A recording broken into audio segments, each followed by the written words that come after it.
Good evening. I made that 7 o'clock. Welcome to Newcastle's Planning Committee on Tuesday, the 22nd of April, 2025. Welcome to councillors, welcome to the members of the public and those that may be joining us at home this evening. Just a little bit of housekeeping. There isn't any planned fire alarms scheduled for this evening, but if the alarm does go, please make your way through the nearest exit and assemble at the front of the building there, please. Moving on to the first item of the agenda tonight, and that's apologies. I have apologies for Councillor Gordon, who's substituted by Councillor Grocott. I also have apologies from Gillian Burnett-Faulkner, substituted by Councillor Sweeney. Do I have any other apologies? And that's no. Declarations of interest. Does there any member wish to express a declaration of interest on the agenda tonight? And that's negative. Item 3 of the agenda is the minutes of the previous meeting held on the 25th of March 2025. Are we content that that's a true and accurate picture reflection of the events that evening? If so, can I see a show of hands, please, in support of that? That's unanimous. Thank you very much, councillors. That brings us on to the first item of business in terms of planning. There's an application for minor development, lands and garages, Berryhurst Road, Kidsgrove. I believe there's a presentation on that. Yep, that's me. That's you, Jake. Nice.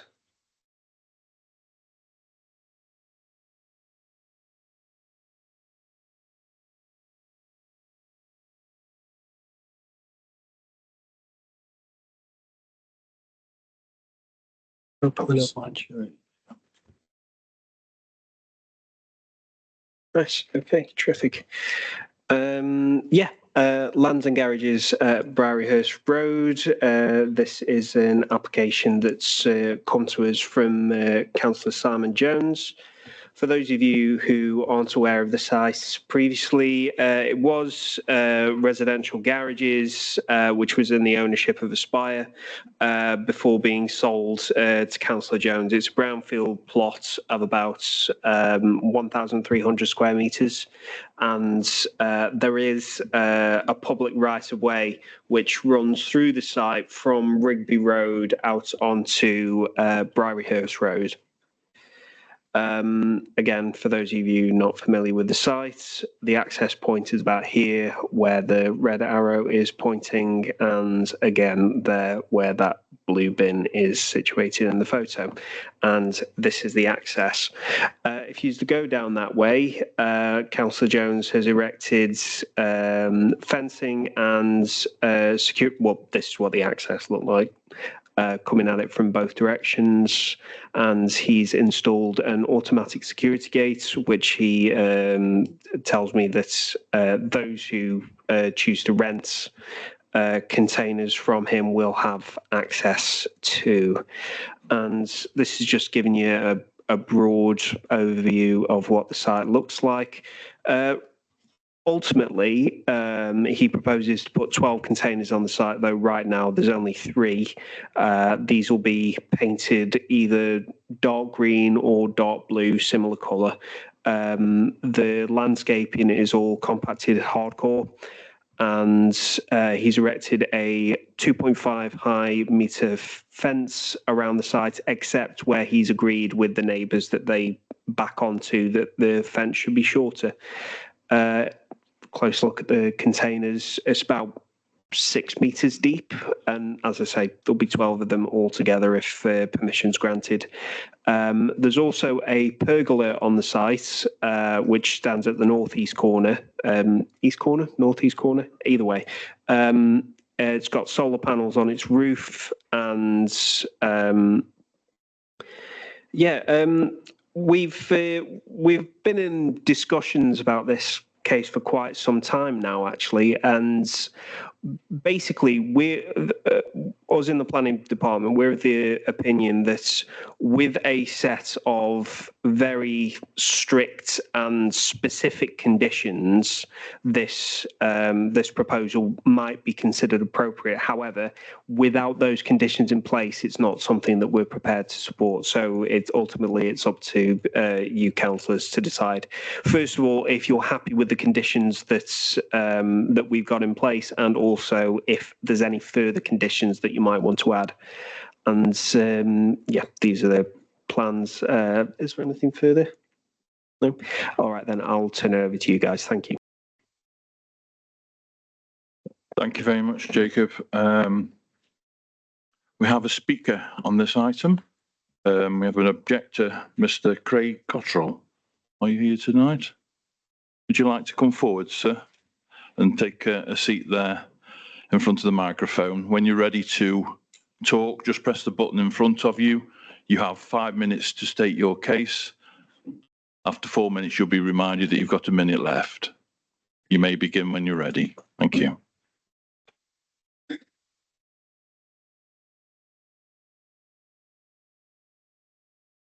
Right, I'm Craig Cottrell, 69 Borough, been there 8 years. There's been a lot said against the site, being about things been happening. We haven't seen any of that over 38 years. We are wondering about times going in and out the site, Monday to Friday, 9 to 5, Saturday, 12 o'clock, Sunday, nothing. When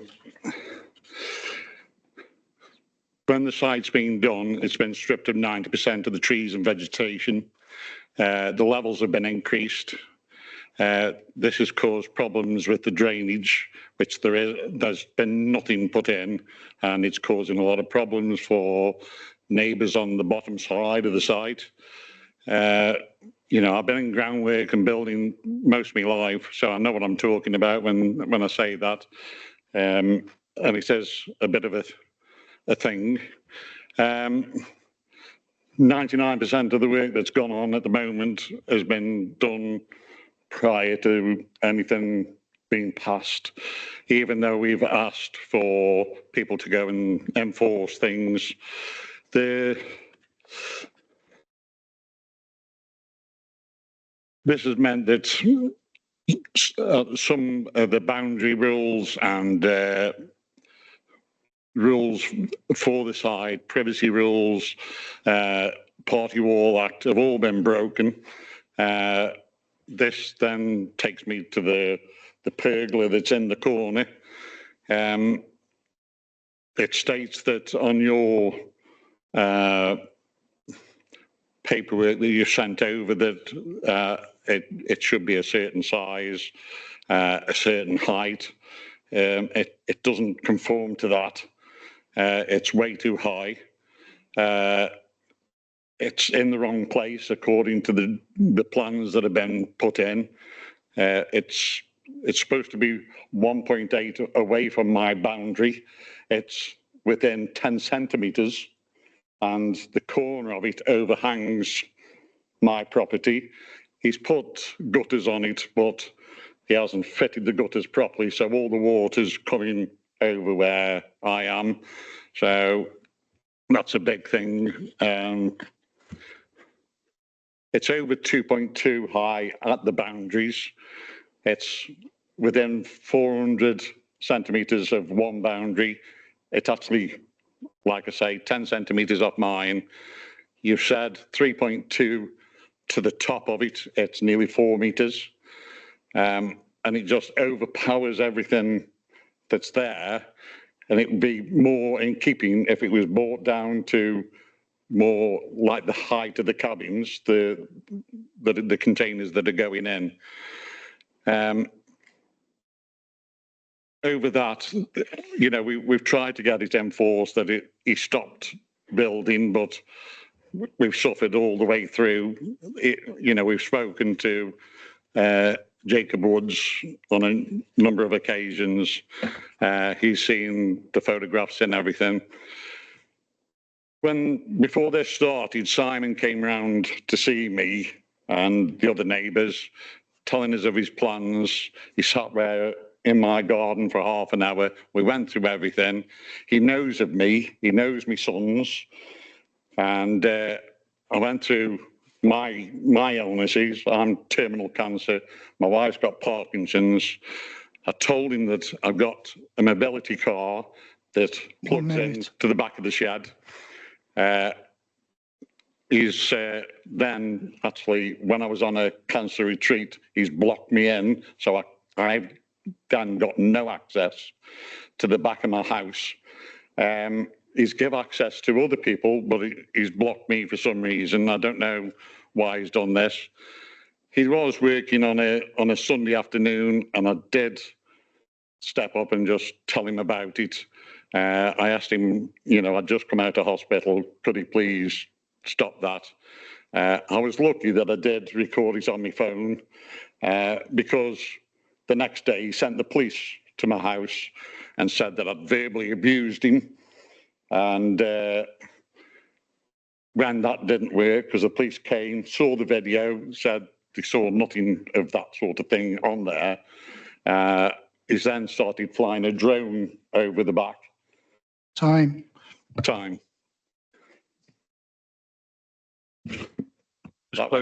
Close your comments then, Mr. Cottrell. Well, I just want, the drainage is one thing. It's caused a lot of problems. The pergola could be put in a different place on the site where it isn't causing boundary rules. Okay. And if it does go through, then I am going to get a solicitor involved. Well, I've got a free solicitor, so then I'll stop it that way. All right. Thank you for addressing the committee. Thank you. Thank you.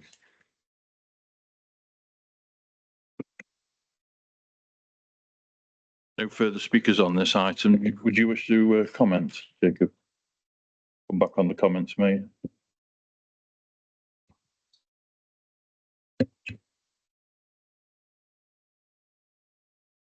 Yes, thank you, Chairman. So just a couple of the points. I appreciate some of the matters raised by the residents are civil matters, which fall beyond our control. But with respect to drainage, we could potentially add a condition there asking for drainage details to be submitted, perhaps within a set time period, say within sort of perhaps three weeks of the decision notice. The same would apply to the pergola as well. Obviously, there's some conflict there in respect of what appears to be on site and what's set out in the report. We could ask for clarity on those details, or perhaps add a restriction saying that the pergola has to respect the details set out in the report, and then again control that through a time limit condition.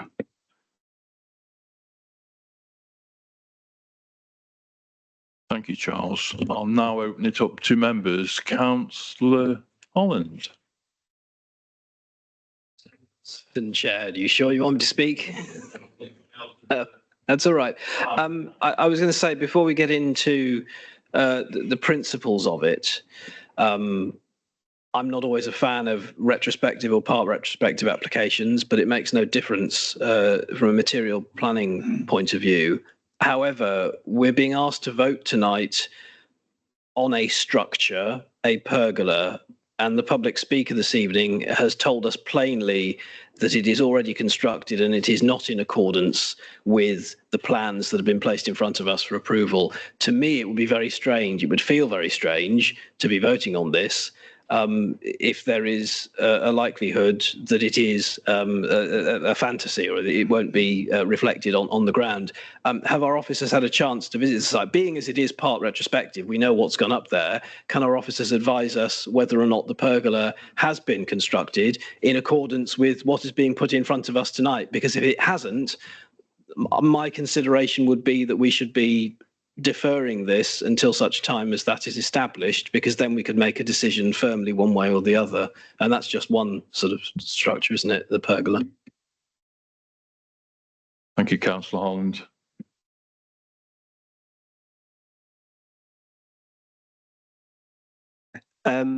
I'm happy to come back to you on the question of it being measured in accordance with the plans. Obviously, it is a retrospective application, and there's been a lot of conversations going on behind the scenes about the retrospective nature of the application.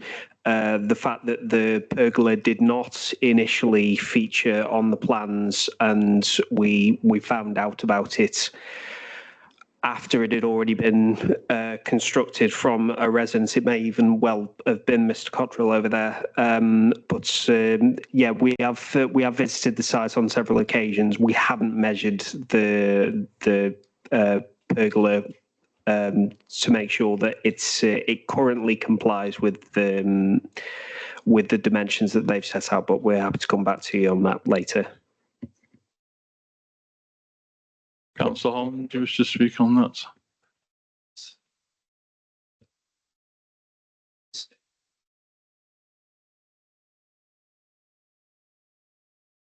Okay, thank you. Councillor Bryan and then Councillor Fear, thank you. Thank you, Chair. Given the retrospective nature of the planning application, I kind of agree with Councillor Holland's comments that if the application we've got in front of us doesn't reflect what's there and it's retrospective, what confidence are we given that the applicant is going to amend it to reflect what's actually gone in front of us?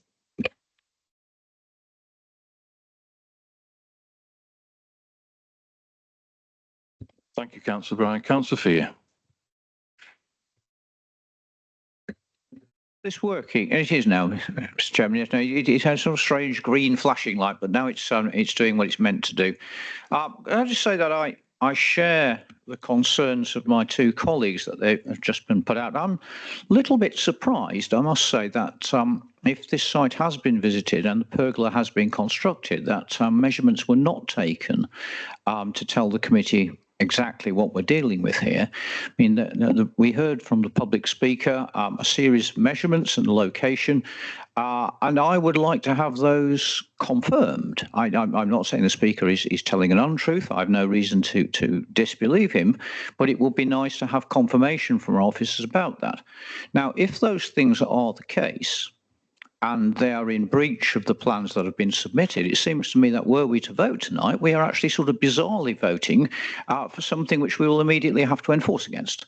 And that makes no sense at all. Equally, I think that the question that's been, I don't know if I could ask the officer this question, I mean, the question of drains that's been raised, have we done any investigation about drainage problems? If we have, what have been the results? And do we need, in the officer's opinion, an extra condition? And if we do, it seems to me that we shouldn't be voting for this to be commenced until that condition has been discharged. So, I mean, there are, it seems to me, quite a serious set of issues of information here. And if we can't resolve them this night, I'm minded, like Councillor Holland, to think that actually this needs to be deferred until we have that information. Otherwise, we are sort of whistling in the wind, aren't we? Thank you, Councillor Fear. Yes, I echo your sentiments. We'll just refer to officers first. To what's been said. Thank you. Hi. Again, we haven't done an assessment of the drainage, and no assessment of the drainage has formed part of the application. Happy to come back to you on that point, but right now I don't have an answer for you. Thank you, Jacob. That being said, Councillor Williams. Thanks, Mr. Chairman. Yes, I agree with what all the members of the planning committee have said, and it wants to be deferred. But what I concentrate on the public right of way. I'm looking at the definitive map, and there's four entrances to the site by public right of way. The public right of way officer from Stafford is just, I can't see many points that he's making. If this side's going to be secured, what entrance and egress and what it have the public right of way? So it's important that we keep these public right of way, but there's been no attempt to move them down different, whatever. So nothing's been explained really, Mr. Chairman. So I agree with this should be deferred, and we should get a better report on what's been said. Also, the public rights of way. Thank you. Thank you, Councillor John Williams. Councillor Beeston. Hello, could I ask what plans we've got with regard to access to the rear of the properties? Has there been access in the past? Has the access been blocked now? Or is this just a civil matter? Thank you.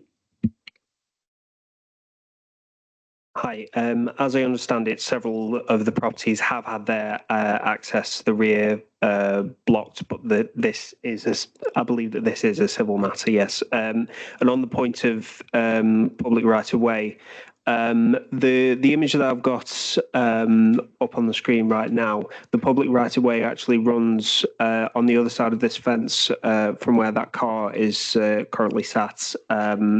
The public right of way isn't blocked at all, or at least that is my understanding. Thank you. Sorry, Mr. Chairman. But quite clearly, the footpaths, as I'm looking at now on the definitive map, actually go across around the edge of the site, but across entrances and. Thank you. Thank you, Councillor Williams. I think at this point then, with your permission, members, I think I'd like to propose that we defer this. Do I see a seconder? Thank you, Councillor Bryan. Basically, that we need the information on the pergola, we need information on the drainage, we need more information regarding the footpath detail and access. Have I missed anything off? Councillor Hutchison. Could I just get some information on the opening hours, and also is there going to be any external lighting, and where will there be external lighting facing? Will that impact any of the residents? So the opening hours, I think, is an important point, and the external lighting, I'd like some more information on that if we're deferring. Thank you. Thank you for that, Councillor. We got all that. So in which case then, can we please formally vote on this, please? Sorry, can I just answer the question about the opening hours? Okay. We discussed it with environmental health, and ultimately the hours that we'd arrived at were 8 a.m. to 6 p.m.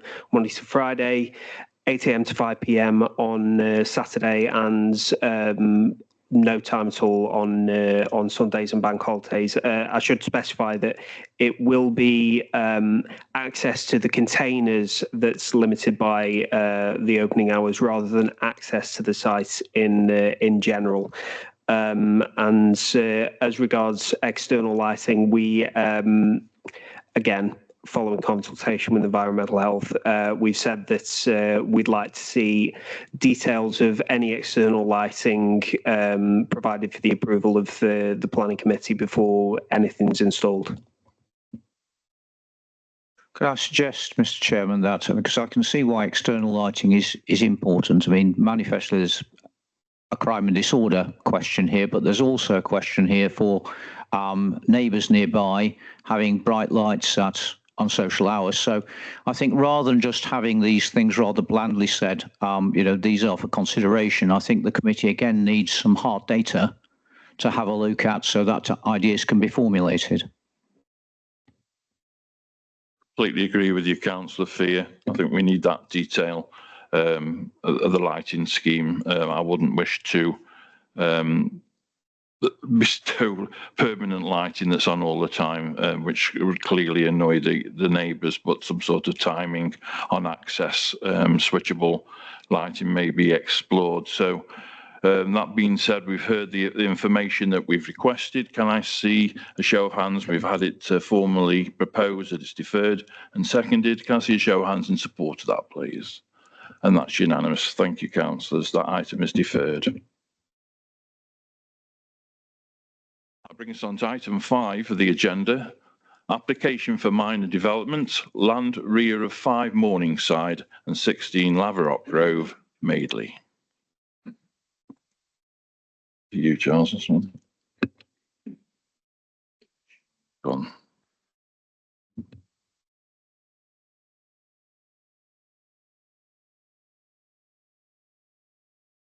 Yeah, thank you, Chair. So this application seeks outline planning permission for 2 dwellings with all matters reserved for subsequent approval at land to the rear of 5 Morningside and 16 Lavrock Grove.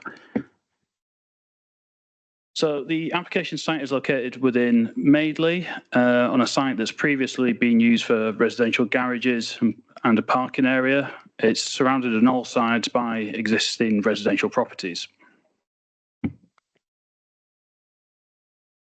So as this is an outline application with all matters reserved, we don't have any detailed drawings to support the application. However, this is an indicative drawing demonstrating one possible option for the site.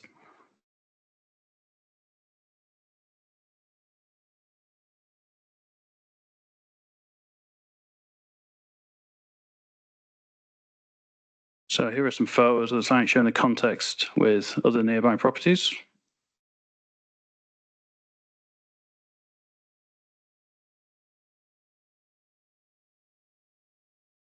So in respect to the principle of development, the site lies within a central location of Madeley on a brownfield site. We don't currently have an up-to-date housing supply, and our own policies are considered to be likely out of date, and therefore the tilted balance approach is set out in the NPPF is applied. So the use of a brownfield site, which is surrounded by existing residential properties within a central part of the village, is considered to be a sustainable location for housing. However, we still need to give consideration to other material planning considerations. And it's important to note that we have received a number of objections from residents. So with respect to highway safety, following a request from the Highways Authority, additional information has been provided in support of the application, and the Highways Authority have now withdrawn their initial objections, subject to a number of conditions being applied to any permission.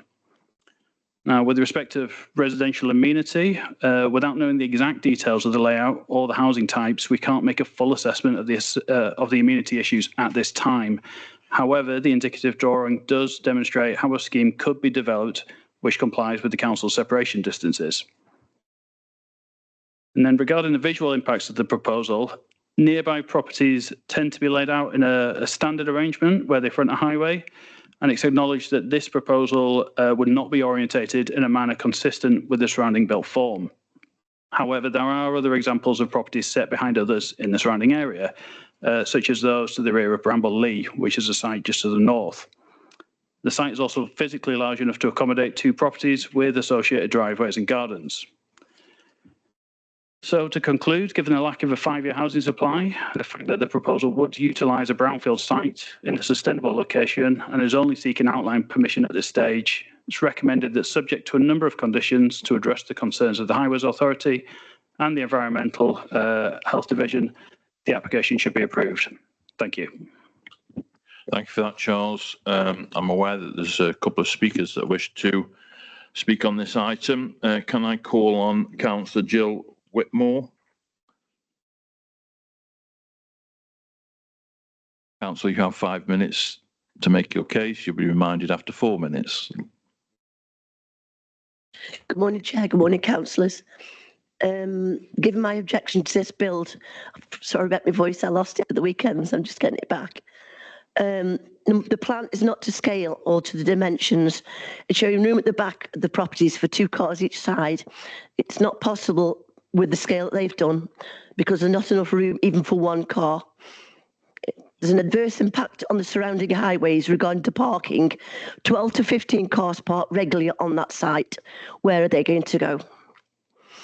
It is a public right-of-way across the site for the school children to gain access to the play area and the parents as well, and going to the school, they go through there as well. It's always been a public right of way. A question as to whether the buildings will be using storm drains, as a storm drain is already sited in the centre of the area which wants to be built on. The area is the storm area, which is there, is a main drain for the houses what surround the property. And so that needs an assessment.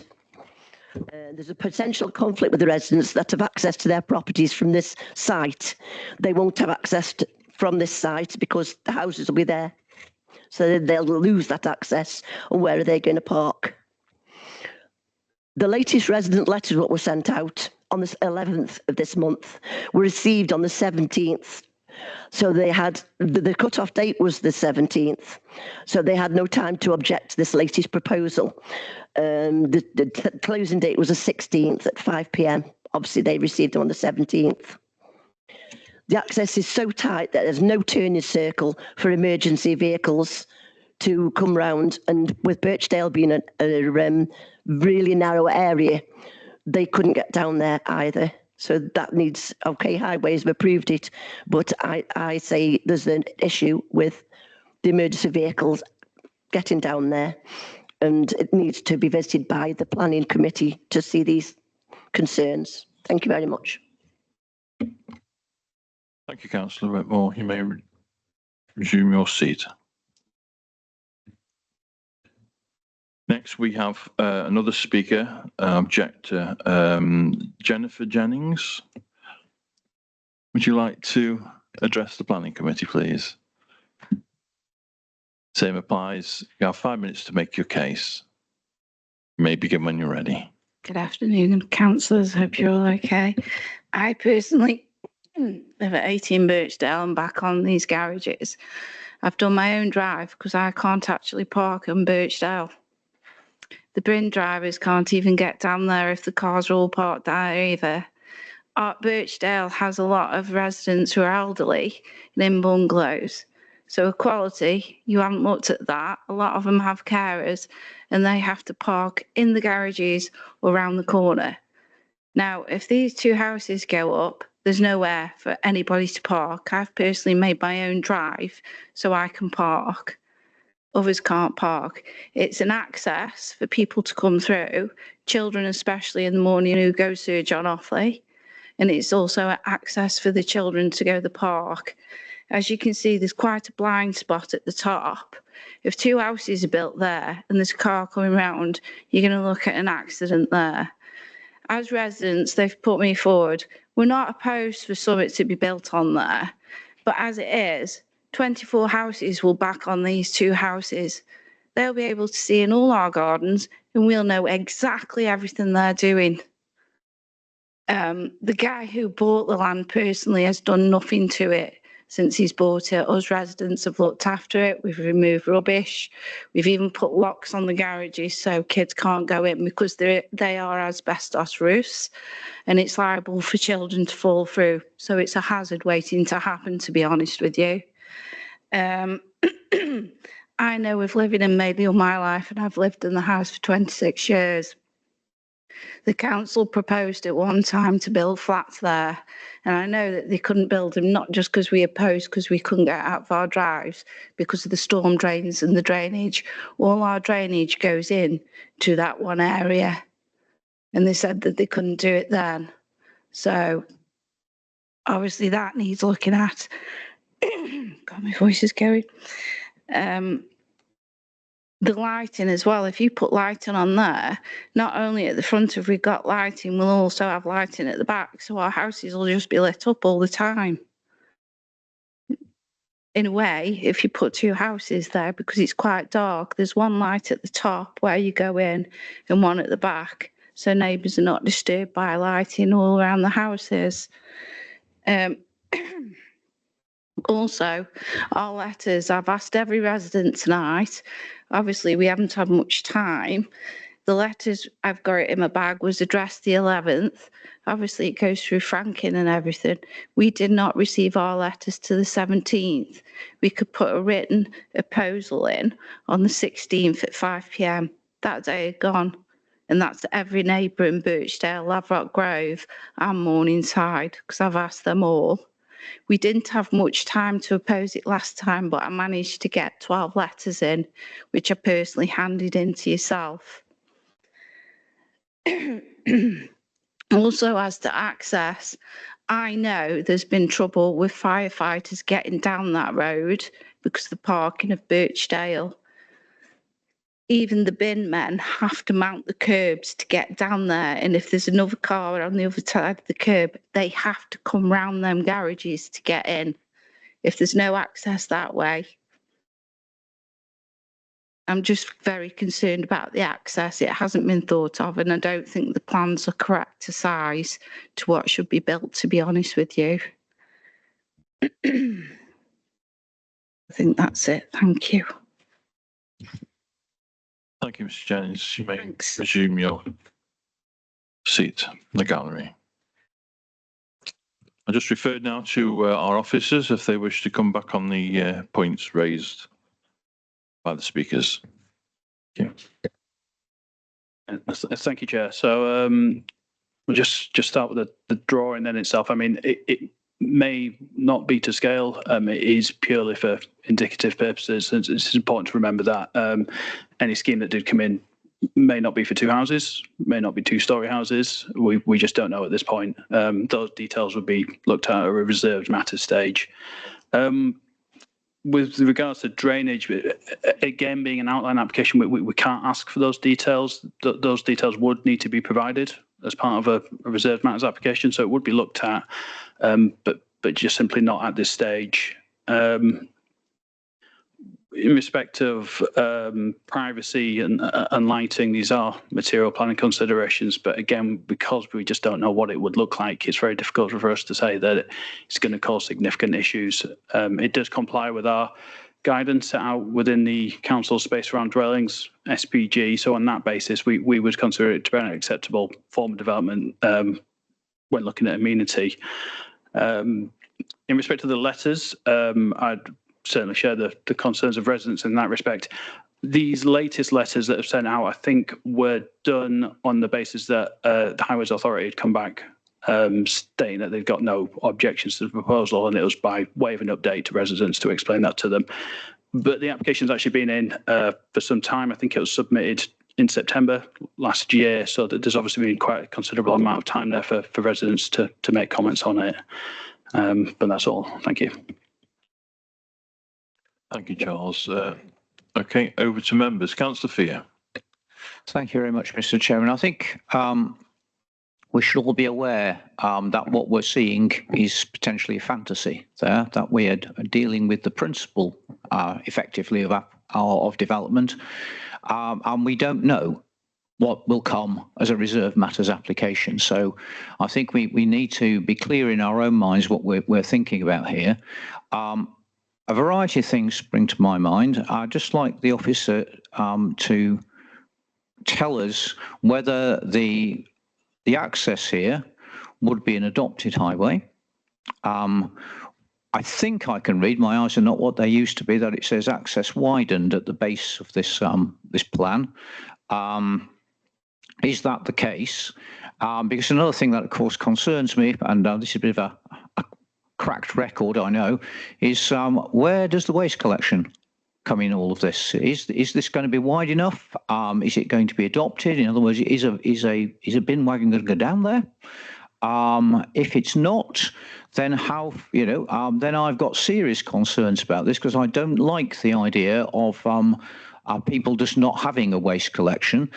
We heard from our speakers that this has been used a lot by people to gain access from one side to the other. I'd just like to confirm whether this road will continue allowing that to happen. I'm guessing this is private land, but is there a right of way over it for that sort of thing? Or is this like the parking, something that's an informal practice that's grown up? Because I think that will be helpful for the committee to know as well.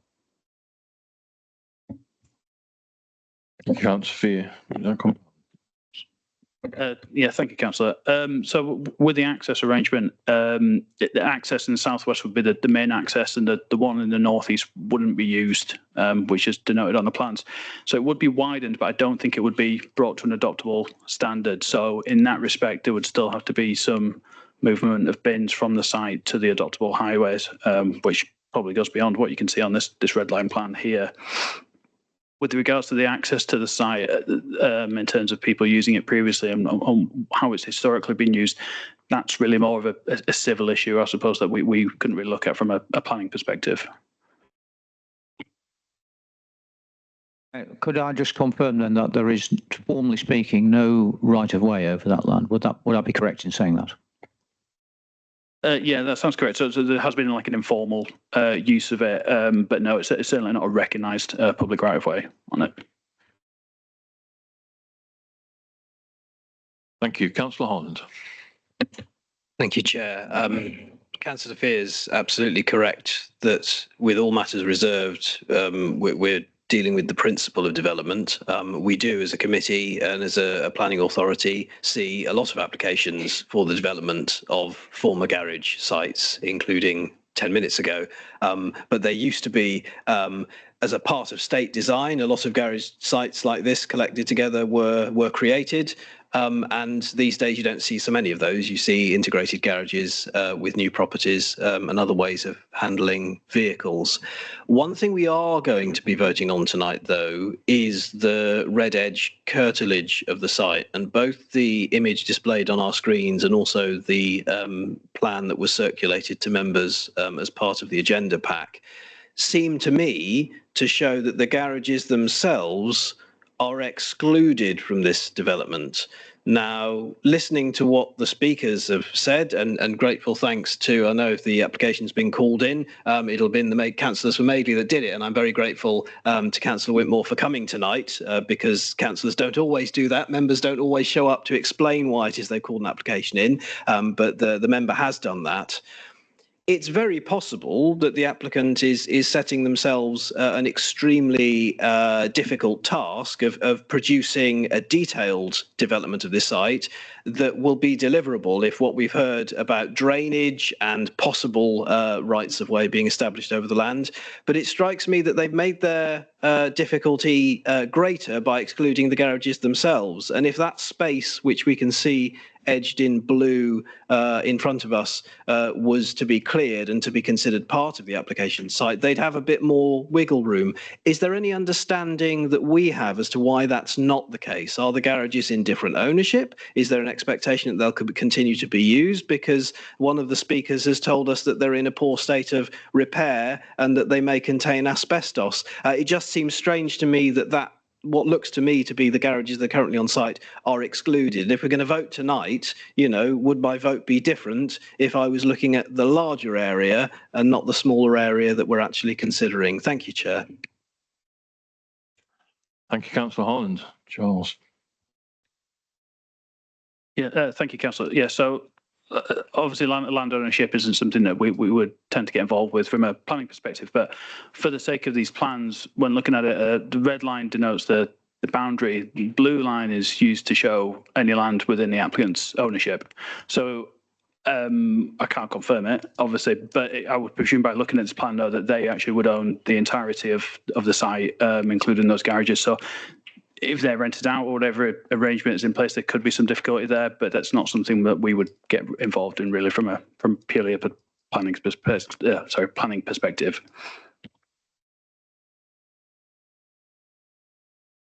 Does that answer your question? Just to come back on that. It does. My reaction would be that it does make it significantly more challenging for an applicant. In my head, I've not seen the plans, none of us have, but it strikes me that the challenge that they've set themselves may be a little bit, you can tell by the way in which the indicative plan was laid out that the properties in their gardens face away from those garages as they currently exist. It seems so. I said before, we often consider the redevelopment of former garage sites. We don't often look at applications where the use of those garages is proposed to continue in addition to putting more development on the site. I'll leave it there. Thank you, Chair.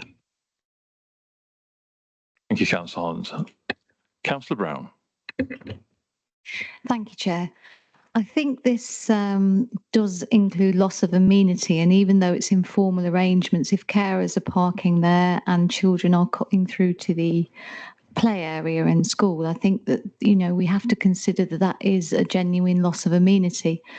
There's also the fact that other councillors have mentioned this is hypothetical, but it's not hypothetical that permission has been refused in the past due to the issue of drainage. So would the officers be able to give us any more information on previous refusals, please? Sorry, you might have to bear with me 1 second. I did do a planning history search on the site. It didn't pull up anything recent. So not to say that there hasn't been an older application on there, may well have been refused, but it probably predates our current system, which means the amount of relevance we can give it is quite limited, to be honest. Just to say that having listened to the speaker, it seems like it was a proposal some years ago. And we'd have to consider whether, you know, the considerations at that time, whether they would still be relevant or not. Thank you, Councillor Brown. Any other councillors wishing to speak? Councillor Williams. Thank you, Mr. Chairman. Any photographs of the entrance off Morningside or Lever Rock Grove? It does on the map show the grass verges. I'm looking at this map here through Google technology. And who cuts that grass there? Who does that belong to? It shows that it belongs to the applicant, but when you look at the map here, it seems it brings that into question. And also, again, the point on the garages, the existing garages, and also on that map, will people still be able to walk? If we get planning permission, we'll still be able to walk from one side to the other. So, you know, we're asking to vote something really without as much the information we need to get planning permission to develop this site. Thank you. Councillor Williams. Any other councillors wishing to speak? Councillor Crisp. Thank you, Chair. Excuse me. This is a comment. It seems a very bizarre place to put a house. It kind of makes it look like a big eye with a pupil in the middle. I don't think you'd ever design a housing estate in such a weird manner. It would be like the occupants would be constantly under siege from all around. What we offer to say about that?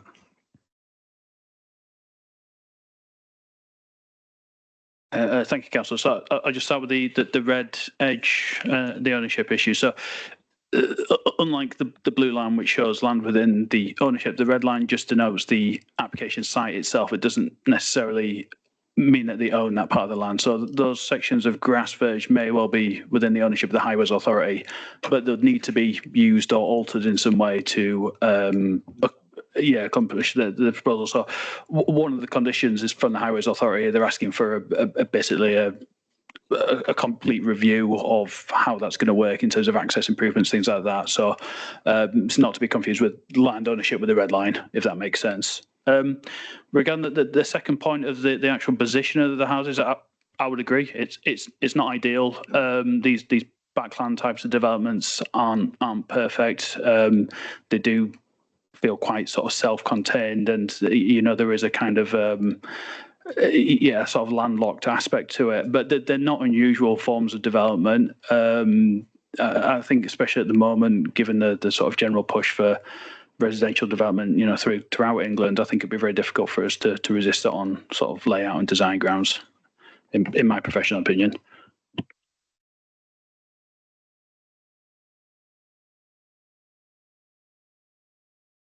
Any other councillors wishing to speak on this? Councillor Holland, Councillor Fear. Thank you, Chair. Would you like to take Councillor Fear first, because he's not yet?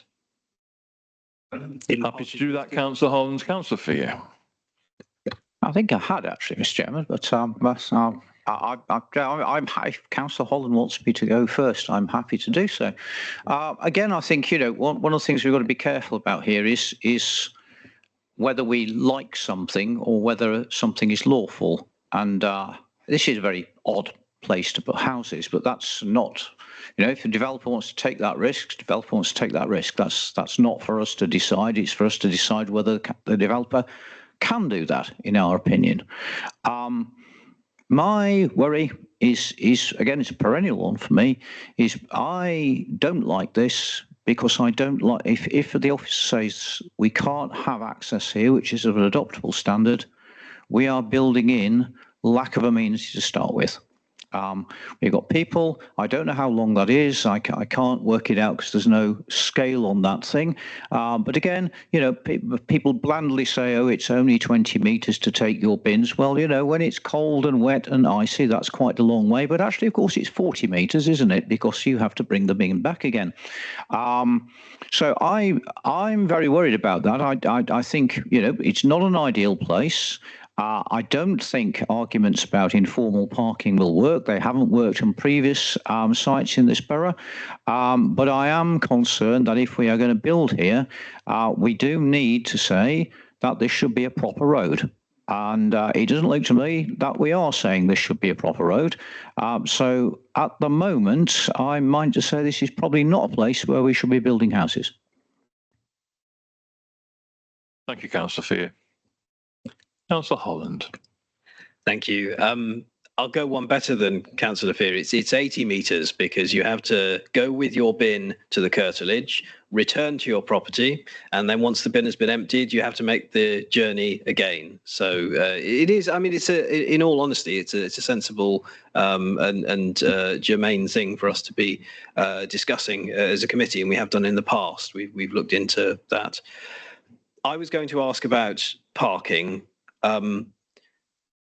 As I understand it, not a lawyer, but as I understand it, the current use of that site for parking cars is a form of permitted trespass. So the owner has the land, but it is in practice being used for the parking of vehicles. And when we're looking at how many parking spaces are needed within the site, what we are missing is the displacement of vehicles that are currently regularly parked there onto neighbouring residential roads. And that doesn't seem to be something that the Highways Authority has given us detailed comment about, unless our officers can direct me to where they've said it. There's always discussion to be had about whether or not there is adequate parking on the site.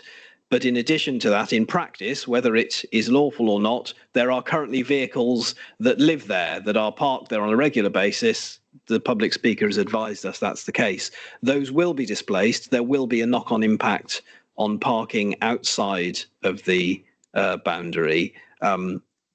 Can our officers show us that some thought has been applied to where those extra cars are going, and is it going to, particularly if both of those accesses, the one that are edged in red that's part of the application and the one edged in blue that is owned by the applicant, both of those look to me to be reasonably narrow, and therefore if vehicles are being parked in the immediate surrounds, that's doubly concerning to me. Councillor Holland.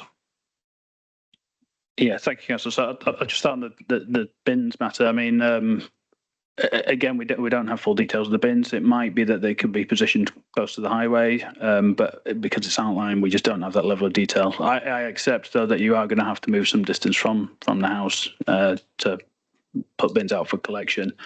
But again, we could add a condition to that might not fully address the councillor's concerns, but it might help to address some of them if we could show that on a layout plan. With regard to parking, the Highways Authority haven't gone into that level of assessment. They haven't asked for that level of detail either as part of the application. So I would have to agree that there will be some impact on local streets as a result of the parking loss from the site. Whether that is significant enough to refuse the application, that's obviously up for the committee to decide. But the Highways Authority, like I said, didn't ask for that information. So I presume, in their opinion, they thought it might not be necessary to provide an opinion on the application.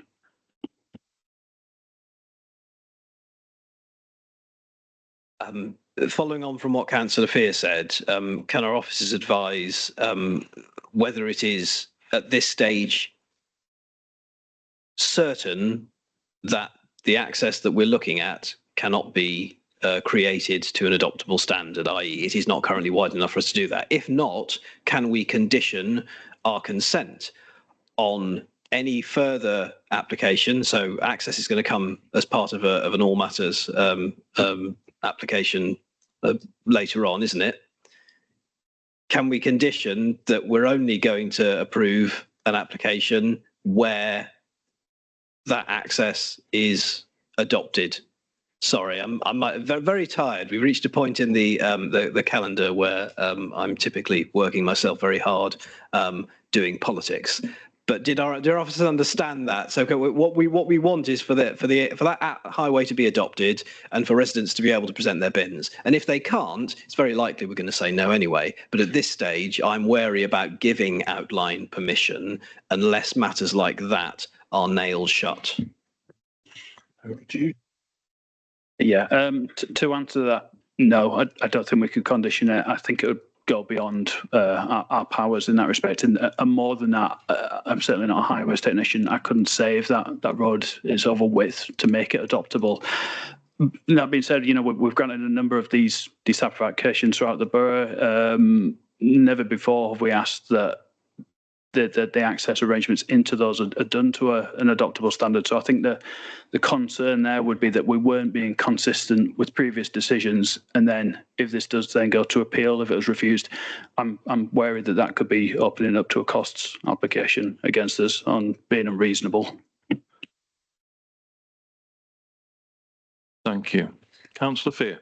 Thank you, Mr. Chairman. That's interesting information from the officer. And I can't recall myself an entire development where we haven't had an adoptable highway. We've had, sadly, in my opinion, an increasing tendency for developers to give short measure by proposing little T's and cul-de-sacs which are not adopted.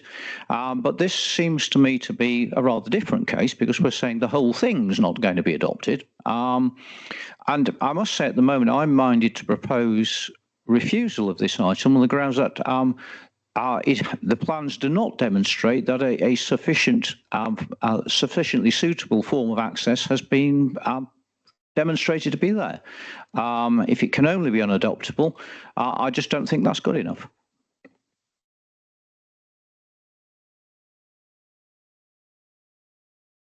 Councillor Fear. Any other members wishing to speak on this? Councillor Williams. I'll second Councillor Fear.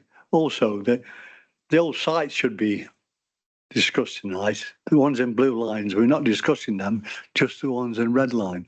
What's going to happen to the garages? It's suggested they're dangerous. They're all locked up. The roofs are asbestos, which is dangerous. The one on it's 1 o'clock. I'll put it at 1 o'clock, the entrance there. What's going to happen to that? So, yeah, we just don't know. That you haven't got that information. And to get permission for development on the site, really, without that information, I think is totally wrong. Thank you. Thank you, Councillor Williams. Any other councillors? Councillor Holland. Thank you, Chair. With the indulgence of the mover and seconder of the motion that's been put forward, I think I'm inclined to vote for that. But the way in which we should be phrasing our refusal is in terms of what I think Councillor Fear referred to earlier, which is baked in lack of amenity. That includes the fact that it would not, in our view, be possible to construct an adequate adoptable highway all the way up to the front of these properties. It includes the fact that the site is artificially smaller than it needs to be because those garages appear to be left in situ, and therefore a future occupier of those properties will be facing directly in front or to the side of their house garages that continue to be in use. It touches on a number of the issues that have also been raised, but I wonder if our officers are satisfied with those as reasons, or if we as a committee need to discuss that a bit more before we move to a vote on that, which, as I say, I am minded to support. Thank you, Councillor Holland. Councillor. Yes, I think when it comes to the blue line boundaries, you best to ignore those completely. They don't form part of the application site, so we can't look at matters to do with. They do. That's fine. But I mean, in terms of certainly looking at health and safety things like asbestos, for example, we need to stay away from that. That can't form part of the reason for refusal. I think if you were to go down the refusal on highways grounds, what that should be focused more in my opinion as a planning officer would be the displacement of parking provision within that and the impact that's going to have on local streets. The reason I say that is because we're looking at it only from outline with access reserved, so we can't make a detailed assessment of the access at this stage. And it may well be that they come in with some very detailed highways assessments that demonstrate that it's all fine from a technical perspective. We just don't know that yet because it's not yet ready to be considered as part of the application.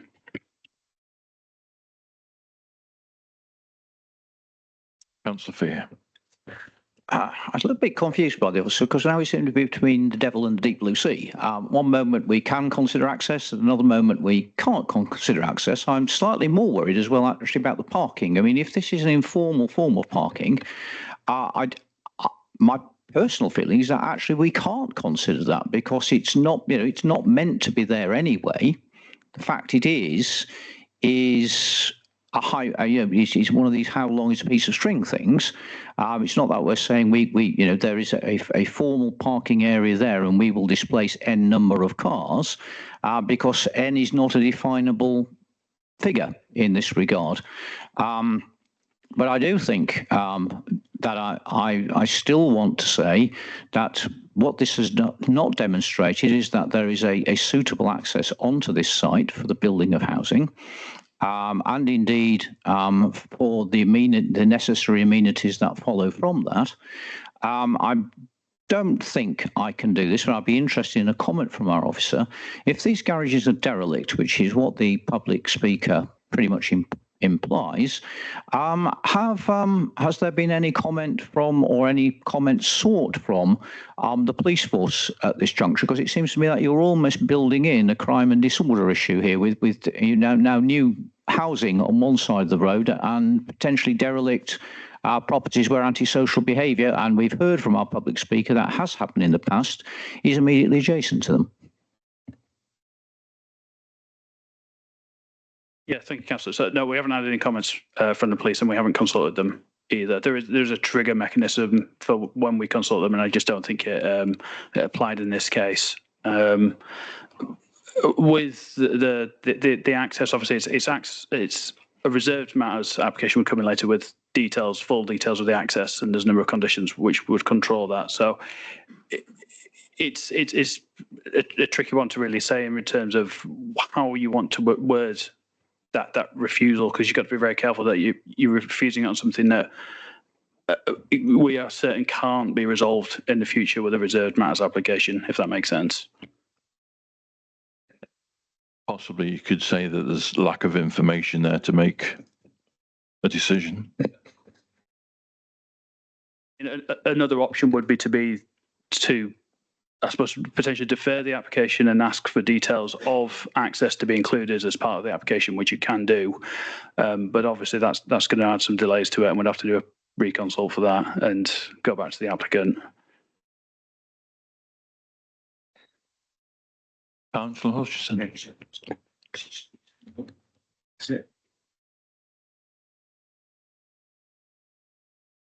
I was just going to ask the officer, the length in red heading down to Morningside and Laverbrook Grove, I think it is. How long is that? How long is that section, Charles? If it's unadopted, then and it's more than 30 metres, then they can't. We don't allow people to take the bins more than 30 metres, so then the people wouldn't be able to get the bins collected in those two houses. So just wondered what the length is. If it's going to be 40 or 50 metres, then would that give us grounds for refusal because it's longer than the permitted that people can take their refuge? Just thinking out loud here. So from my understanding, bin storage movements is dictated by building regulations rather than planning control. So there is rules in place there, but if it falls beyond our control, I've certainly never seen an application resisted and then sustained at appeal on bin grounds. But I've just measured it here is 40 metres, give or take, from the main point of the application site to the main highway. So that's obviously 40, and then if you're doubling that to 80 metres. I'm sure I've asked one of your colleagues previously at a plan, and 30 metres was the limit. But if it's more than 30, then can we not refuse it on the bins grounds? No. Councillor Fear. All right, Mr. Chairman, given what we've just heard, and I think that's a very pertinent point by the councillor, I think, and I'd look to Councillor Williams to, hopefully, because he seconded what I said, to agree, I think we need to defer this and we need to ask the applicant to come back with, including in this outline application, full details of the access. Whether it's going to be adopted, how broad it's going to be, so that we can get a fair view of whether we feel that this is a suitable site to build housing on. Because what we've just heard is clearly it could be ruled out of court immediately by council policies. And it just seems crazy to go further down this road before we actually know those things. Councillor Fear, would you be happy to include the information pertaining to the garages that are there on site? Personally, yes. Again, I look to Councillor Williams as the seconder of what I propose to agree or disagree with that. Yes, I agree. We can't find really grounds for refusal, but at the same time, the doubts on the bend, the length of bends that have got to be moved, and also the whole of the site. Now, we're not talking acres and acres, are we? We're talking a very, very contained, small site. Those garages are part of that site. The entrance to the right is also on this site. What's going to happen? You know, we don't make planning decisions and cause problems on top of other problems we've already got. So I think, yes, we need more details before we can make a decision. Thank you. Thank you, Councillor Williams. Do I hear a counter proposal to what's been raised already? And that's a negative. So we've had it formally proposed that we defer this by Councillor Fear and seconded by Councillor Williams. Can I see a show of hands, please, in support of this? And that's unanimous. Thank you, councillors. That item is now deferred.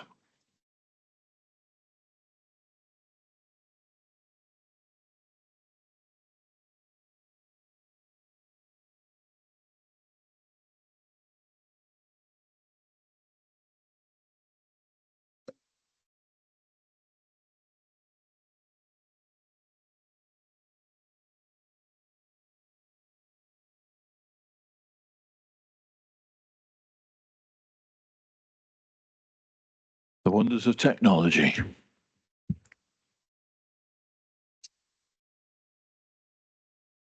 Okay, moving further on, brings us to item 6 of the agenda, and on pages 27 to 38 of your agenda pack, application for minor development, Rose Cottage, Woodside Hill, Chorlton.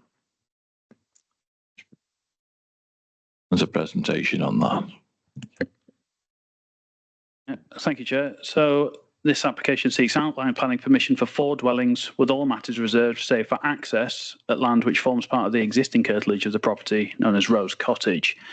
So the application site is located to the south of Baldwin's Gate. So if you look at the map, you can just see the edge of Baldwin's Gate up at the north. And the Baldwin's Gate Farm appeal is just there as well. So whilst access into the site is to be considered as part of the proposal, we don't have any detailed drawings to support the application. What we do have, though, is an indicative drawing demonstrating one possible option for the site.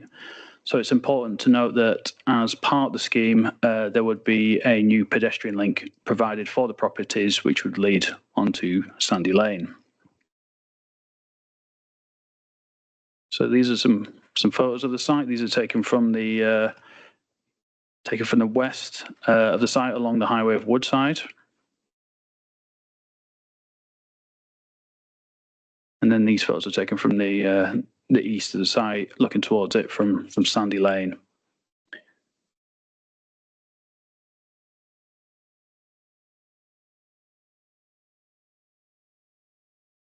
So in respect of the principal development, the site itself doesn't fall within the village envelope, and it's therefore considered to be within the open countryside. We don't have an up-to-date housing supply, and our own policies are considered to be largely out of date, and therefore we apply the tilted balance approach set out in the NPPF. So it's acknowledged that both local and national policy seeks to provide new housing development within existing development boundaries where available, and it's accepted that residential development on this site outside the settlement boundary would be contrary to this preferred approach. However, there are two recent appeal decisions, one which is to the south of the site, just off the map, which was for a single self-built dwelling, which was at Mayfield Gate Farm. And there's also the appeal for 12 dwellings at Croft Farm on Stone Road, which is to the southeast. So those have both been approved by inspectorates, and in both those appeal decisions, they considered those sites to be sustainable locations for new residential development. So given these appeal decisions and the fact that this site is closer to Baldwin's Gate than those other ones, it's not considered that a refusal on sustainability grounds could be sustained. So we have received objections from residents and from the parish council on a number of grounds, but with particular focus on the basis that the proposal is not in compliance with the emerging local plan policies. So just to clarify on that point, so the new local plan hasn't yet been subject to its examination period. So the draft policies within it can only be given sort of limited to moderate weight at best. And it's important to note as well that even if the local plan were adopted, in the absence of an up-to-date housing supply, would still be applying the tilted balance approach. So there's no issues in respect of residential amenity.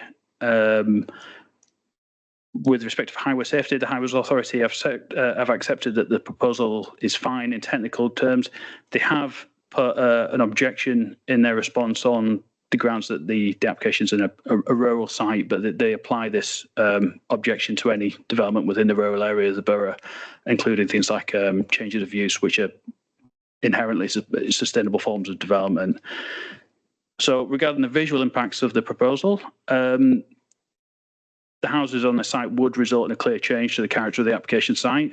It would see the introduction of a more suburban layout to this rural location. That visual change would be most perceivable from the north of the site due to the more open nature of this part of the application site. However, the position of an existing mature hedge would soften some of the visual impacts of the development, which could also be further mitigated by a comprehensive landscaping plan. So overall, it's considered that the proposal would result in some noticeable effects, but they would be more limited to locations immediately adjacent to the site, with the visual effects further afield being more limited. So to conclude, given the lack of a 5-year housing supply, the fact that the proposal would utilise a brownfield site in a sustainable location is only seeking outline permission at this stage. It's recommended that, subject to a number of conditions, to address the concerns of the Highways Authority and Environmental Health Division, the application should be approved. Thank you. Thank you for that, Charles. Before I open it up to members, I'm being made aware of a speaker on this item who is in support of the scheme, Mr. Luke Clark, on behalf of the agents. Are you here to address the committee? You have 5 minutes, sir, when you're ready to begin. Good evening all, and thank you for the opportunity to speak. I'm Luke Clark, Director of CCP Developments, and we are the applicant. We're a family-run business of long-standing local builders. We've built a reputation for high-quality, bespoke homes, always designed with care and respect for the communities we work in. The scheme before you tonight is a small landscape-led development. It will restore Rose Cottage and add just 2 new homes, bearing in mind the existing extant permission. Each home will be set within generous plots of around ½ an acre. These have been carefully designed to complement the rural character of the village and respects both the setting and the local vernacular. The proposal reflects our commitment to low density, high quality housing, not overdevelopment. The site could clearly accommodate 4 more units, but it's not our approach, and nor would it be appropriate here. I'm pleased that the application has been thoroughly assessed and recommended for approval by your planning officers.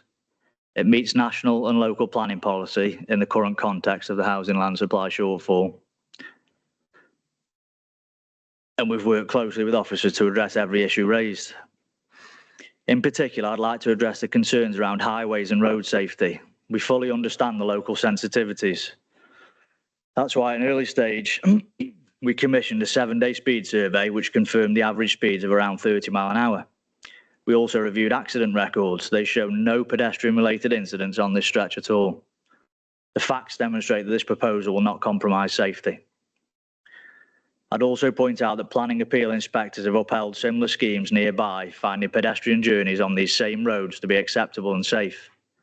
While some concerns from residents rely on anecdotal and perceived issues, we've approached this with evidence and professional scrutiny.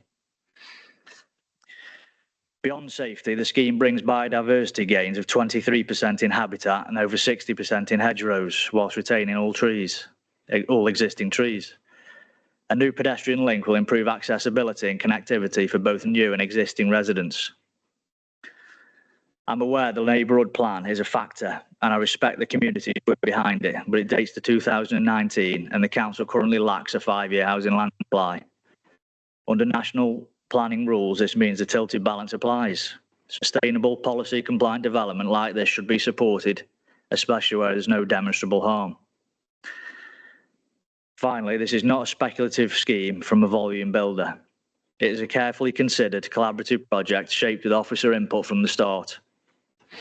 These homes will be individually designed, sympathetic to the local character, and delivered by a developer who cares about building something of lasting value. We've listened, responded, and improved the scheme where possible. And I respectfully ask that you support the officer's recommendation and grant permission so we can deliver something both we and this community can be proud of. Thank you. Thank you, Mr. Clark. You may resume your seat. Thank you. Over to members. Councillor Bryan. Thank you, Chair. Thank you, Charles, for addressing some of the concerns that have been raised by the local parish councils. First point really is you touched on obviously the sustainable location. Given that the site enters the road and there's no footpath whatsoever, how is that sustainable?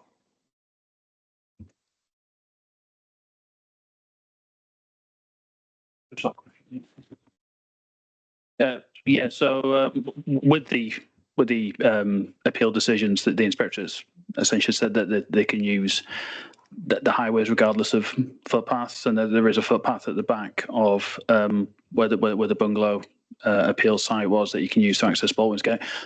Personally, I'm not convinced that was the right decision, but I do have to respect that decision, and it is case law and it is a material planning consideration. So I think in this case, what the applicant suggested is using a footpath that would lead on to Sandy Lane, and then they could utilise the same footpaths leading into the main part of Baldwin's Gate. So that a similar arrangement to those appeal decisions would work in practice. But this, do you wish to come back on that, Councillor? Yes, please, Chair. I do appreciate that, but there's still going to be a significant stretch, isn't there, on Sandy Lane where residents would be walking. Obviously, we're talking a busier road because we're adding more dwellings. We're talking more people. Is that not a concern that planning officers have? Again, really it's dictated by those appeal decisions. I mean, the self-build property along Mayfield Gate farm, that would have a greater distance in terms of walking distances. So it's very difficult for me as a planning officer to say that this one wouldn't be accessible where that one has. So again, even in my professional opinion, I didn't particularly like that decision. There's not much I can do about it, unfortunately. I'll pause for a second, Chair. Thank you. Any other members wishing to comment, please? Councillor Brown and Councillor Williams. I'm not sure, looking at this diagram, about the actual visual displays as vehicles come in and out, because particularly at times when there's a lot of foliage around, it's incredibly difficult to see down roads in this area. Could you please explain to me, Charles, how the displays would work for vehicles coming in and out?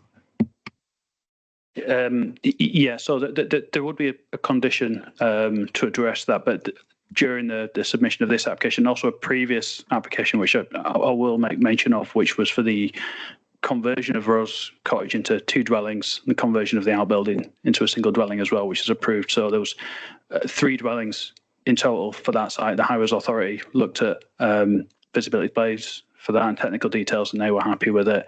The same case applies for this one as well. There is a net increase of one additional dwelling, but they're happy with the technical information provided. I haven't got a technical drawing with me here, but they do form part of the application, so that details have already been provided, assessed by the Highways Authority, and they're happy with it. So it may well result in a limitation on boundary treatments and the cutting back of some hedging, things like that, but it is achievable. Does that answer your question, Councillor Brown? Councillor John Williams. Thank you, Mr. Chairman. A question first. Is there footpaths along Sandy Lane and Woodside? But we talk about a footpath from this. Where's that going to lead? Is it going to lead onto Sandy Lane? Then where pedestrians are supposed to go on Sandy Lane then? You know, there's no been accidents along there because nobody dare walk along. No pedestrian. It's a very narrow road off a busy A51. So, you know, we're talking about a footpath that's leading nowhere.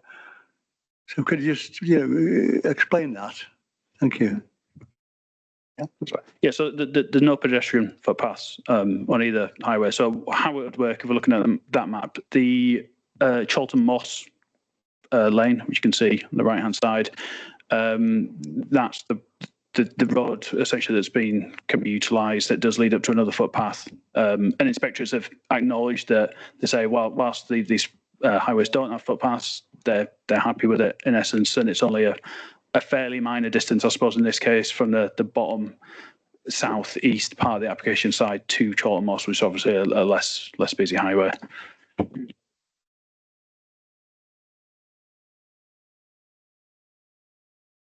Councillor Holland. Thank you, Chair.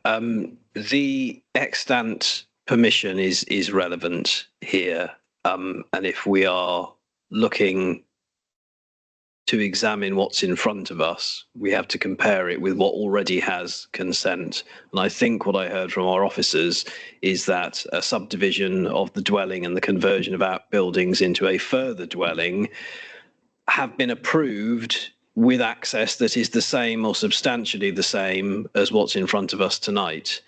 And we would only be able to pin a refusal if we were to express it in terms of those two additional new dwellings being added to the three that are already given consent. Can our officer clarify when he said before that there is a net gain of one dwelling over the previous consent? Because I think the previous consent is for 3 total. This is 5 total. So we're looking at adding a further 2 dwellings to what is already permitted and what could be developed on the site without us doing anything, because it's already got planning consent.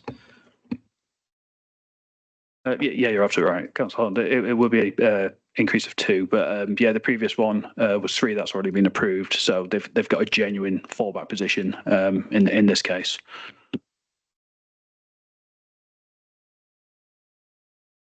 Councillor Holland. Yeah, I accept that answer. I think that applies to quite a lot of what we're discussing tonight. Some of what we would like to take into account is taken away from us on the basis that things already have a form of consent. I did appreciate the speaker on behalf of the applicant talking about the high quality nature of their bills, but of course that is a reserved matter, and we're not actually commenting on the design or the quality of that construction. What we are looking at is the numbers. There are 2 things that I don't like to discount. I don't like to discount when the Highways Authority objects to something, because they do it comparatively so rarely. I like to give full hearing to what the Highways Authority has to say. And I also don't like ever to discount in any way the neighbourhood plan that's been adopted, because a phenomenal amount of work went into it. I did note in the parish's objection that it's pegged on 2 policies in that neighbourhood plan, neither of which seem to me to be matters of fact. They're both geared towards principles, and the principle of housing growth should respect the rural character of the area. is important, but to my mind, this is certainly more in keeping than some of the other developments that we've seen, much larger in the neighbourhood, which have been completely out of kilter with the character of that village and those villages that form the parish and the area covered by the neighbourhood plan. And the other policy I thought that the parish highlighted in the neighbourhood plan is the natural environment policy. It didn't seem to me immediately apparent that that is clearly violated by what's being proposed tonight. But I did want to apply some thought to that, because it's one of those things that we ought to be taking into account, albeit, as our officer has reminded us, the government are bad people, they're awful people, they keep moving the goalposts, and we are currently in violation of the requirements that are placed on us to have an adopted local plan and to provide for so many houses in the future. That's as much as I really wanted to say about it. I do hear what's been put forward by other members, but I'm struggling on the basis that I started by saying that there is an extant permission on this. I'm struggling to see a reason why we might refuse the application that's here in front of us tonight at outline stage. The other councillors, Councillor Fear. Thank you very much, Mr. Chairman. Councillor Holland has pretty much stolen my thunder. And again, I was going to draw members' attention to the fact there is an extant permission. There is a fallback here, which could be developed tomorrow. And it would have the same access. I don't think we can quarrel with that. We would certainly leave ourselves wide open to a complaint that we were contradicting ourselves. I hear what the applicant said. And I am minded, because like Councillor Holland, I am struggling to see how I could construct any form of refusal here, given the fallback position. And also, of course, as Councillor Holland has rightly said, the current government's changing of the goalposts at the end of last year, creating now a lack of a 5-year housing supply, when in fact, before that move, we had one. We are, again, I think members need to be aware, talking about the principle here, not the fantasy that we see on the screen in front of us. We might get something completely different, and we're going to stand in judgment over that. I'm pleased that the developer is here. He will have heard previous comments about adopted roads and the provision of sufficient services for things like refuse collection, and I will certainly be looking very, very carefully at what's proposed in that regard if this comes back to us. But I'm afraid, like Councillor Holland, at the moment, I cannot see, particularly given the fallback position, what grounds there would be for refusal of this outline, and again, I stress, this outline application. Thank you, Councillor Fear. Any other councillors wishing to speak? In that case, are we content to form a proposal, a formal proposal, that we accept this or not? And I'll look for a proposer and a seconder. Thank you. Councillor Fear, would you be prepared to propose this? In light of the fact, I think it would be foolish to vote for refusal. I don't see the grounds on which we could vote for refusal. The answer is yes, although, as I say, that is not to say at all that I won't be looking very, very closely indeed at a reserved application when it comes in. Thank you, Councillor Fear. Take on board your comments. Do I have a seconder? Councillor Holland. Do you wish to add anything to that? Only to agree in full with what Councillor Fear just said. Thank you, Councillor Holland. In which case, it's been formally proposed and formally seconded that we approve this planning application that's in front of us tonight, as written. Can I see a show of hands in support of this recommendation?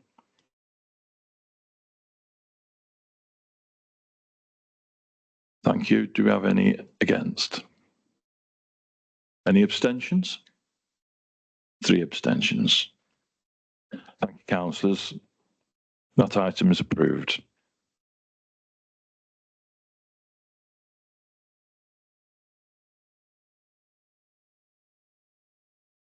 Brings us on to item 7 on the agenda. Application for minor development 39 to 41, Mariel Street, Newcastle-under-Lyme. who's taking this one? We have a presentation on this one. Anybody should. Anybody. Bring the countryside. Yeah, thank you, Chairman. So this application seeks full planning permission for the retention of a replacement shop front. It's 21. Got the wrong one. Sorry, 39 to 41 Merrill Street. The units which are currently occupied by a cafe are located within the town centre of Newcastle and within the town centre conservation area. So the only matters to be considered are the visual impacts of the proposal. So on the left-hand side, you can see the existing front elevation, and well, I should say it's on the right. You can see how it now looks. Essentially, the works were done to improve the external appearance and the thermal performance of the building, and to accomplish that, the windows and doors at the ground floor have been replaced with double glazed units with black aluminium frames. So officers consider that the visual impacts are very minor, and there's been no objections from the conservation officer. And in the absence of any other harm, the application is brought to the committee with a recommendation for approval. Thank you. Thank you, Charles. Over to members.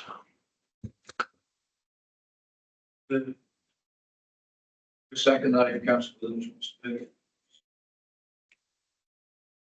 Are members happy to take that recommendation? Proposed by Councillor Williams, seconded by Councillor Fear. Can I see a show of hands in support of that, please? And that's unanimous. Thank you.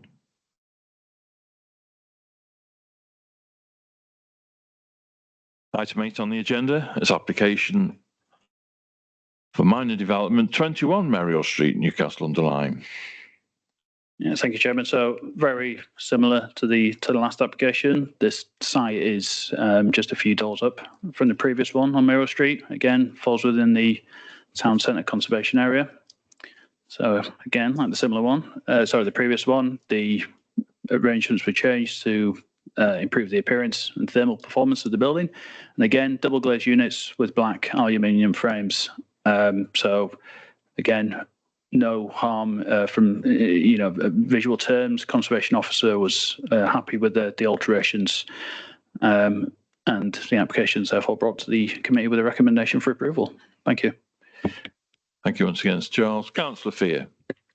Happy to move this, Mr. Chairman. In fact, I think given what we've just done, it would be grotesquely inconsistent not to approve this one. Thank you, Councillor Fear. Do I see a seconder for Councillor Fear's? Councillor Williams again, thank you.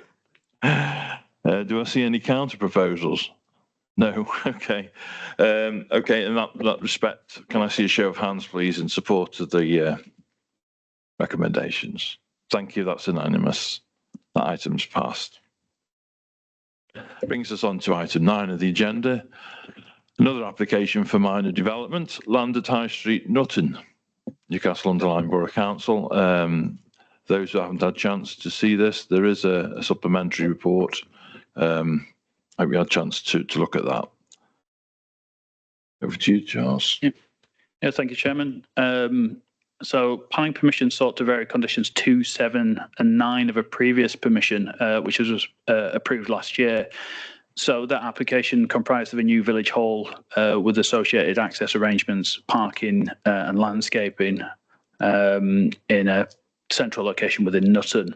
So just in terms of location, you can see the area in blue is subject to a housing development, which was approved last year, I believe.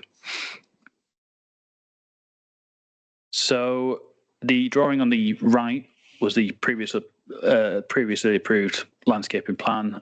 The one on the left is now as proposed. So there's some very minor differences there. There's an extension of two hedges and a slight reduction to the footprint of the building, but these are very, very minor in scale. They would help to increase the overall levels of biodiversity within the site, though, which is a positive. Now, in respect of the changes to the building itself, so there's a slight reduction to the overall roof height of the building. There's some alterations to the fenestration. The front gable pitch roof arrangement has been reduced in size, but the overall top proportions of the building are still quite similar. The officers don't have any objections to the proposal on visual terms. The revised landscaping details will, as mentioned before, lead to some slight increases to biodiversity levels within the site. There's no impact on parking as a result of the changes, and we haven't received any objections to the proposal. So on that basis, the application is brought to committee with a recommendation for approval. Thank you. Thanks, Charles. Over to members. Councillor Williams. Yeah, thanks. Out of interest, really, the materials, the roofing materials, because we dropped the pitch. And I think, you know, with tiles, the water's got to run off. So what kind of materials will be used? It won't be clay tiles, will it?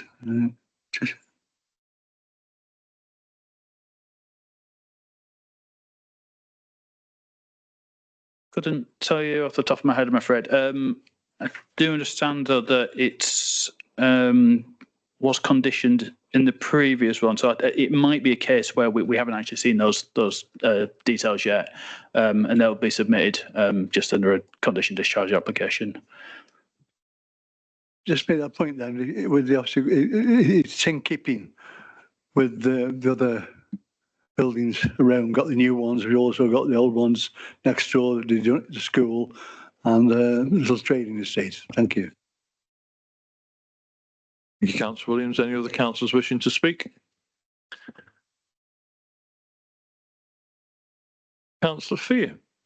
Just to say, Mr. Chairman, I note, and probably with approval, the addition of extra windows. Perhaps it's a good thing for the internal organisation of the building.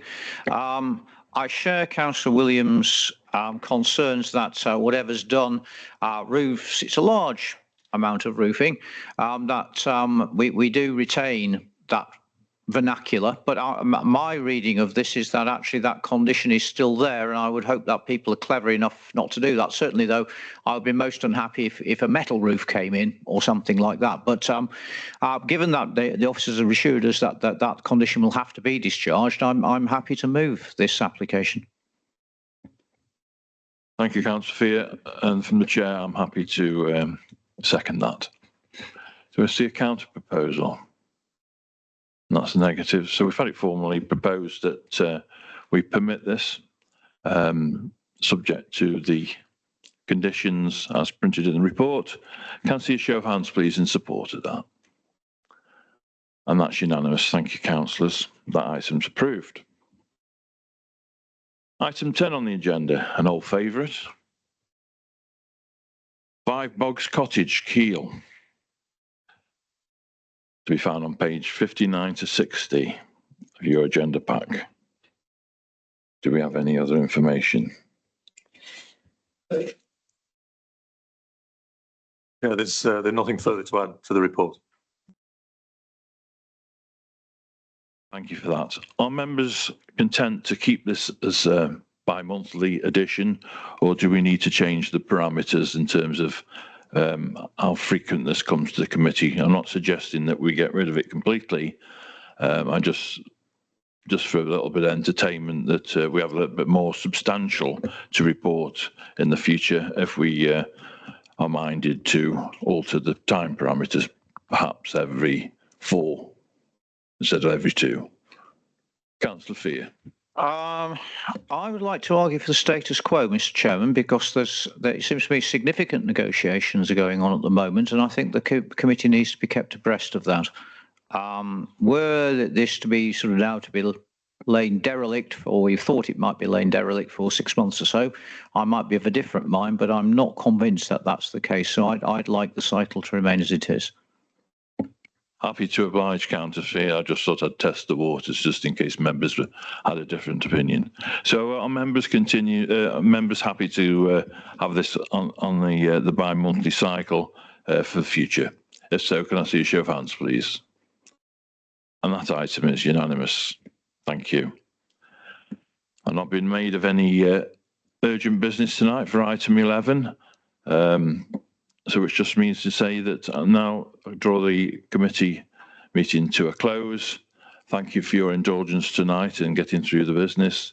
Just means to say, have a safe journey home. Thank you, councillors.